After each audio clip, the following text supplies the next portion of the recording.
இப்போ தான் நம்ம கடைக்கு கிளிமீன் வந்திருக்கு பாருங்கள். கோடியக்கரையில் கிளிமீனே அவ்வளோவா வராதுங்க. 3 தான் வந்தது. அப்படியே நம்ம கடைக்கு தூக்கிட்டோம் பாருங்கள். 1 கிலோ 2 கிலோ சைஸ் தான் நார்மலாக எல்லாருமே வாங்கக்கூடிய சைஸு. எவ்வளோ ஃப்ரெஷ்ஷாக இருக்குது பாருங்களேன். பார்க்கும் போதே ப்ளூ கலராக அவ்வளோ அழகாக இருக்குது. வாயெல்லாம் கிளி மாதிரியே இருக்குது பாருங்கங்க.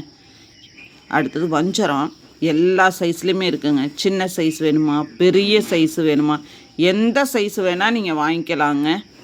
எவ்வளோ ஃப்ரெஷ்ஷு பாருங்கள். எல்லாமே கோடியக்கரை வஞ்சரம் தான். அடுத்தது மொரட்டு கடல் விரால், நார்மல் சைஸ் கடல் விராலுங்க. இந்த மாதிரி மீனெல்லாம் குழம்பு பொரித்து சாப்பிட்டோம்னா அவ்வளோ சுவையாக இருக்குங்க.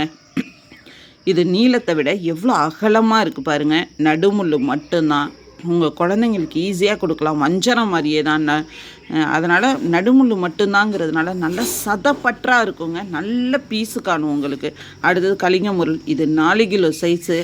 இதுவும் பீஸு காணுங்க. கடல் விராலும் கலிங்க முரலும் நல்ல பீஸு காணும். இந்த மீனும் நல்ல சுவையாக இருக்குங்க குழம்பு உரலுக்கு. கிழங்கா மீன் வீடியோ எடுக்கிறதுக்கு முன்னாடியே எல்லாத்தையும் எடுத்துகிட்டு போயிட்டாங்க. அடுத்தது லெதர் ஜாக்கெட். இந்த மீனை பார்க்குறதுக்கு தாங்க பிடிக்காது, ஆனால் சமைச்சு சாப்பிட்டிங்கன்னா குழம்பு வறுவல் எல்லாத்துக்குமே நல்லாயிருக்கும். இதுவும் முள்ளே இல்லாத மீன்.